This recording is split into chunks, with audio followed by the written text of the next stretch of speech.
Hello বন্ধুরা, মোহনার দিকের আরও একটি নতুন ব্লগে তোমাদেরকে অনেক অনেক স্বাগত। আর আজ আমি বানাচ্ছি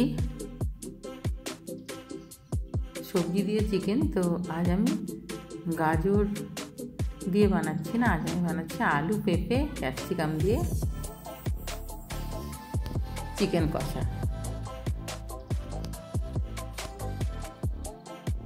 তো যেভাবে এমনি আলু পেঁপে আমরা দিই সেইভাবে আমি দিচ্ছি না।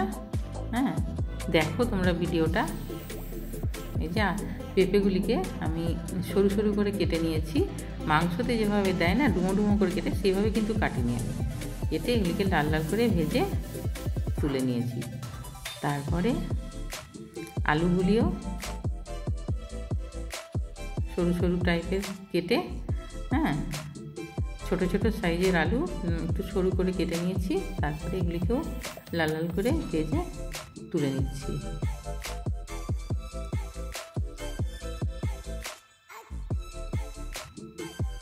যাতে আলু পেঁপেটা 50% সেদ্ধ এই ভাজার সময় হয়ে যায়, হ্যাঁ, সেরকমভাবেই এটা কাটতে হবে। তারপরে যে চিকেনটা আমি ধুয়ে জল ঝরিয়ে রেখে দিয়েছিলাম, সেই চিকেনটা এবারে দিয়ে দিলাম।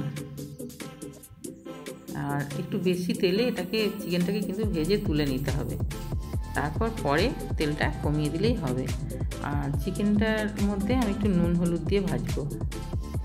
আলু পেঁপেটা নুন হলুদ দিয়ে ভাজিনি, তো চিকেনটার মধ্যে নুন হলুদ দিয়ে ভাজতে হবে।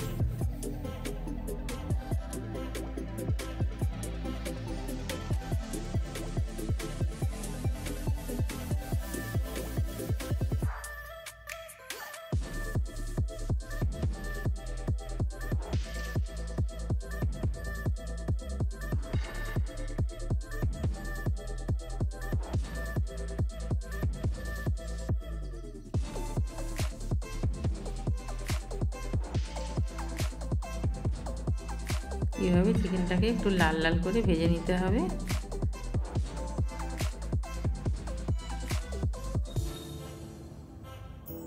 এই যে দেখো,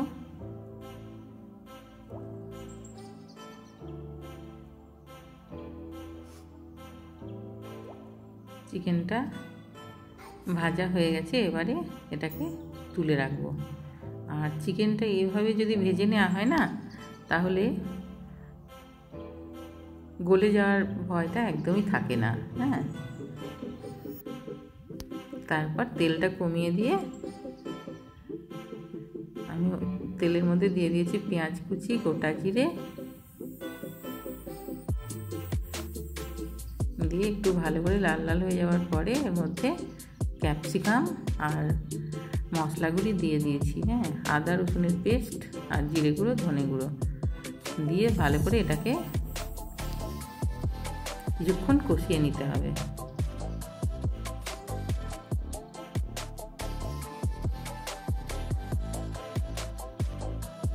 এই যে দেখো, কষানো প্রায় হয়ে এসছে।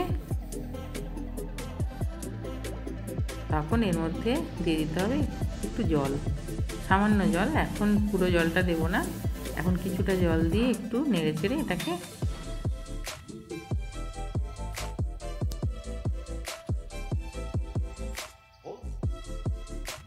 এর মধ্যে দিয়ে দিতে হবে যে ভাজা যে চিকেনগুলি রেখেছিলাম সেগুলি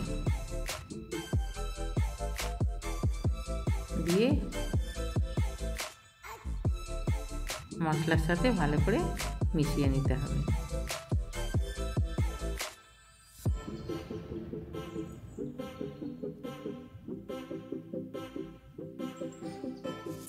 তারপর যে আলু পেঁপেগুলি ভেজে রেখেছি সেগুলি আমি দিয়ে দেবো।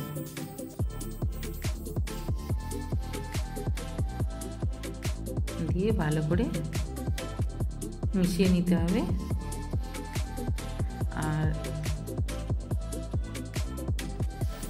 আর খুব বেশি জল দিতে আর লাগবে না, কারণ আলু পেঁপেগুলিও তো কিছুটা সেদ্ধ হয়েই গেছে ভাজার সময়।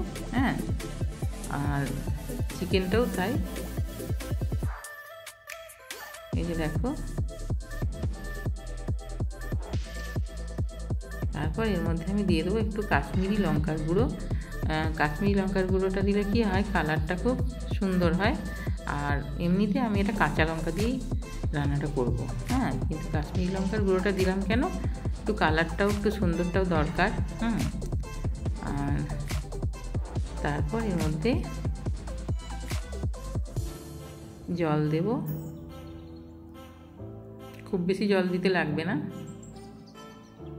আর এটা যেহেতু গায়ে গায়ে হবে একদম, এটা ঝোল হবে না, কষানো হবে, এটা চিকেন কষা হবে, তো সেই জন্য জল খুব বেশি দিতে লাগবে না। তারপর এর মধ্যে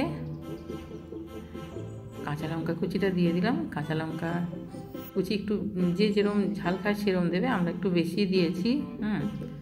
আর তারপর ধনেপাতা কুচি দিচ্ছি, আর ধনেপাতা কুচি আমি এখন কিছুটা দিচ্ছি আর নামানোর সময় কিছুটা দেব। আর দিয়ে দিলাম ভাজা মশলার গুঁড়ো, দিয়ে ভালো করে এটাকে নেড়ে চেড়ে নিয়ে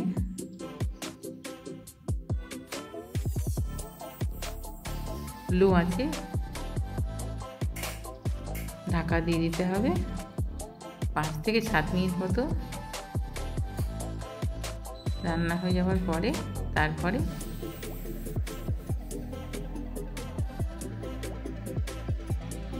এই যে সমস্ত সবজি সেদ্ধ হয়ে গেছে আর চিকেনও সেদ্ধ হয়ে গেছে। হ্যাঁ, এইবারে আমি বাকি ধনেপাতা কুচিগুলি ছড়িয়ে দেব, দিয়ে তারপরে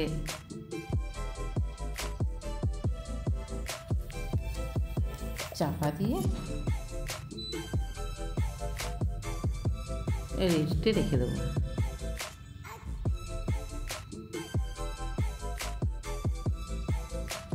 তাহলেই হয়ে গেল আমার সবজি দিয়ে চিকেন কষা।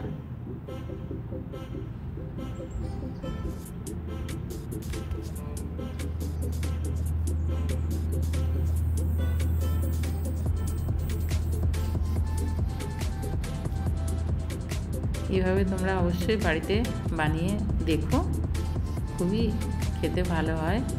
আর আমার এদিকে ভাতও হয়ে গেছে আর চিকেন কষাও হয়ে গেছে।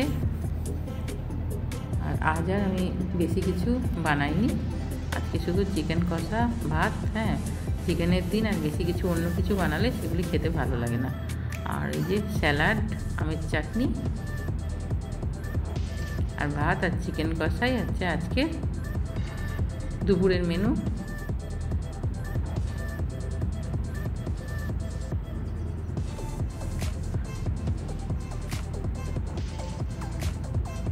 আর ব্লগটা যদি ভালো লাগে তাহলে অবশ্যই একটা লাইক দিয়ে দিও, কমেন্ট করো।